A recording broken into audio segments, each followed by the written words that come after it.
In this video lecture, we'll be discussing a paper from the International Journal of Production Economics.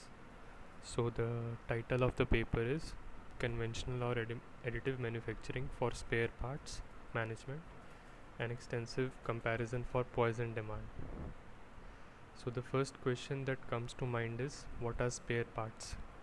Spare parts are the parts that a manufacturing plant keeps at hand in case there is any failure in equipment, and these parts are used for repairing such equipments. So the question is, why is their management so hard? So the first reason is the intermittent demand. It is very hard to predict the frequency and quantity of spare parts required. So we do not know how much quantity or how much inventory should be kept at hand. Second is the long procurement lead time, especially for spare parts that are specialized in nature, and this also leads to high dependency on the suppliers. And the third reason is, in case there is a downtime, this will lead to huge associated costs due to that downtime. So what traditional solutions are used? So manufacturing firms, what they do traditionally is they try to forecast the failure of the equipment at a very high degree, and they try to devise clever inventory management programs so that they reduce the downtime. But the problem with this is that there is very low margin for error. So how can additive manufacturing be used to solve the issues of managing spare part inventory? So pause the video for a moment and think what could be the solution for this.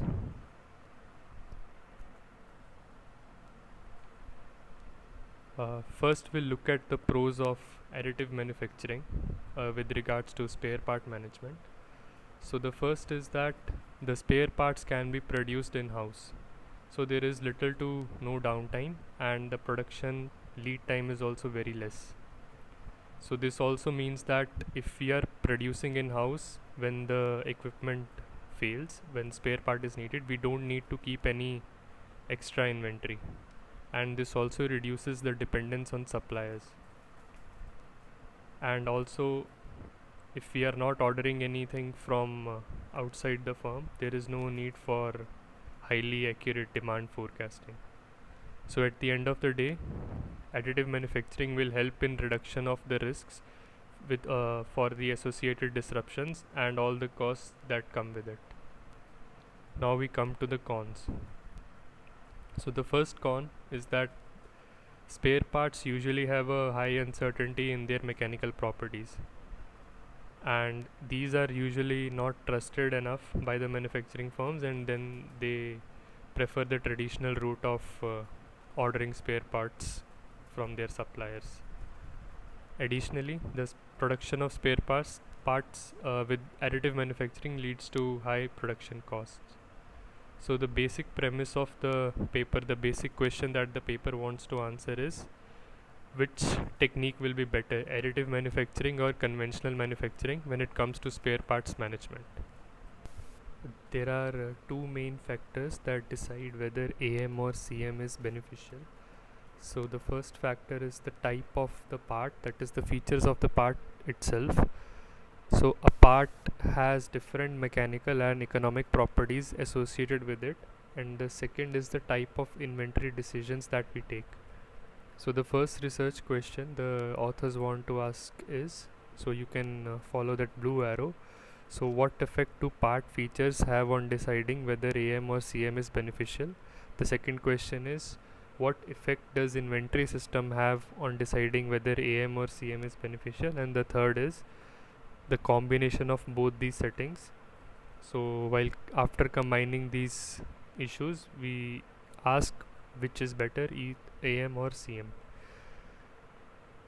So to operationalize this study, they have made some assumptions. So the part sizes considered are three types. They have three types: small, medium and large. So complexity settings are simple and complex, two settings. And in conventional manufacturing, they have taken or studied three types of processes: casting, wrought, and forging. In advanced manufacturing, they have considered two types: SLM and lens. Three other post-processing processes are considered: polishing, annealing, and HIP.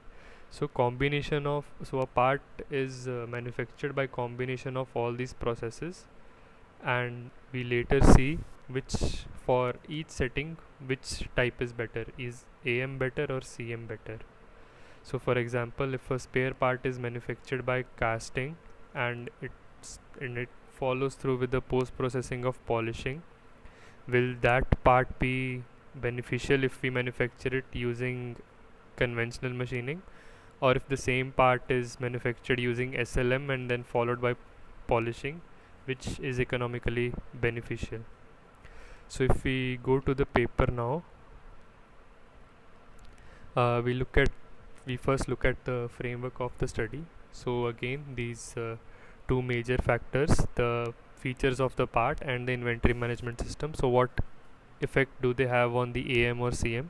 So this is research question 2 and research question 3, and the first research question is the combination of both these settings, and the final research question RQ4 is: under what conditions does AM supersede CM? So under what conditions is AM better than CM? So there are multiple parameters that regulate the process. So the first type of parameters are you can see in the AM/CM features box. So table 1 lists those parameters, and table 2 lists the parameters of the inventory management system. So there are a lot of nuances regarding it. You can go through the paper for these nuances. So the first problem is that of the inventory management system. So the objective is to minimize the holding cost, the back order cost, and the production cost. So that is represented in equation 3, and equation 4 is just the extension of equation 3. It is rewritten in equation 4. So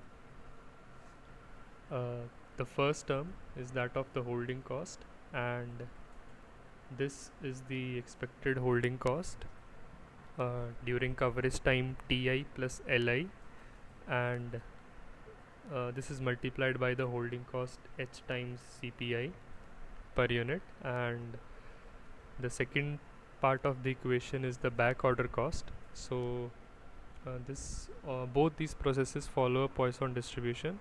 So for example, if we order Y units, so this would be the expected cost of back ordering, and CB is the back ordering cost per unit. And the third term is the production cost. And if we go to the next page, we have some additional constraints. So SI is the order up to level quantity, and the equation 7 is that imposes SI to be discrete. Next is the problem of mechanical properties. So the authors did some experiments to find what would be the mean time to failure for a particular process, and what will be the failure rate lambda I of that process. So what they have done is they have taken some sort of reference. So the reference is mean time to failure for casting process, and have calculated the other two, and the results are presented in table 3. And the final parameters are that of economic and technological parameters. So the authors did some interviews with some researchers and experts in the AM and CM to find these parameters. Now we come to the parametric analysis part. So what the authors have done is they have generated different scenarios based on different values of parameters. So 3 types of back order costs are considered: small, medium, and large. And as discussed previously, 3 types of sizes: small, medium, and large, and 3 values of mean time to failure. So how this has been calculated is, so they have taken as the mean time to failure of casting as reference, and that reference is 52 weeks, 104 weeks, and 156 weeks. And using these values and the ratios that we saw in the previous table, in table 3, they have calculated the values of MTTFI, CPI, and LI were calculated from survey. So in total they have generated 3 by 3 by 3, that is 27 scenarios. And additionally they have taken 3 values of review periods. So those are 4 weeks, 8 weeks, and 12 weeks. And the test was done for 15 conventional manufacturing processes. So these included the 3 basic processes, casting, wrought, and forging, and plus with some combination of post processing. And also they have taken 4 additive manufacturing processes. So the question was, what should be the optimal value of SI and the total cost based on all these parameters. So now we move on to the paper.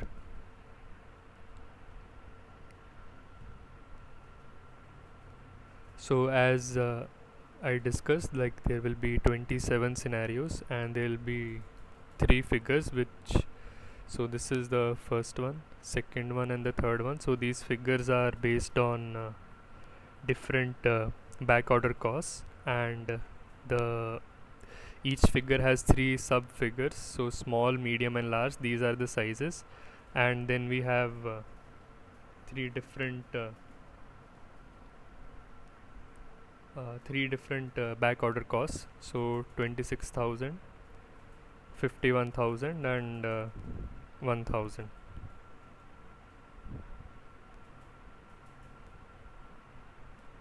Yeah.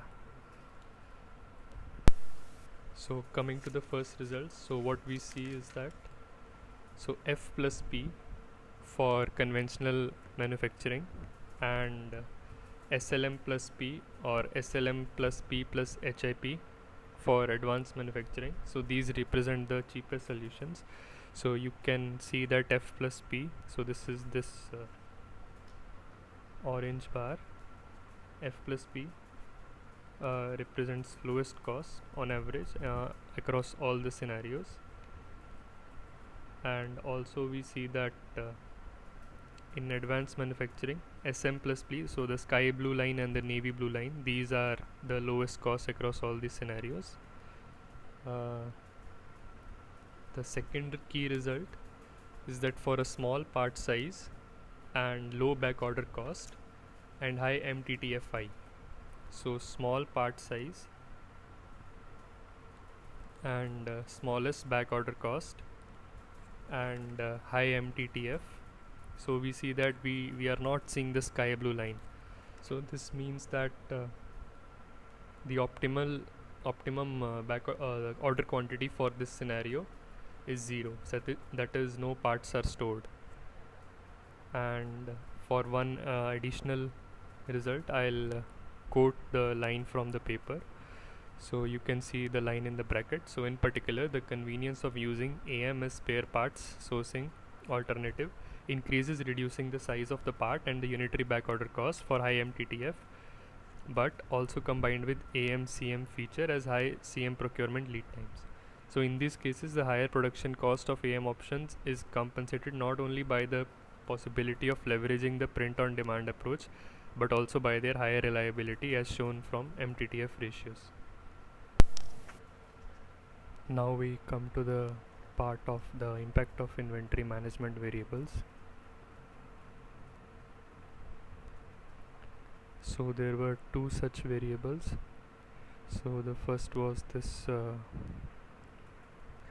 review period I and order up to level SI. So what we observe is that, so increase in review period leads to increased TIC. So the gray bars, so they are slightly higher than the orange bars, and the orange bars are slightly higher than the blue bars, but the difference is not that significant.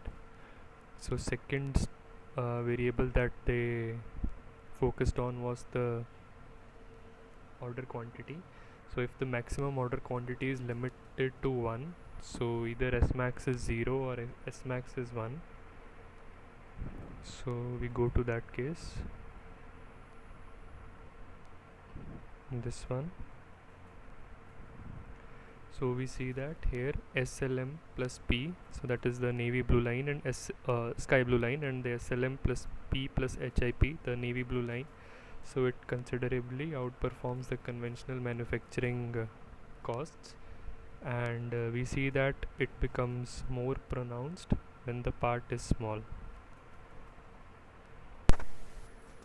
Now we come to the decision tree analysis. So to find under which conditions the AM is more economically profitable than CM, we are using this method of decision trees.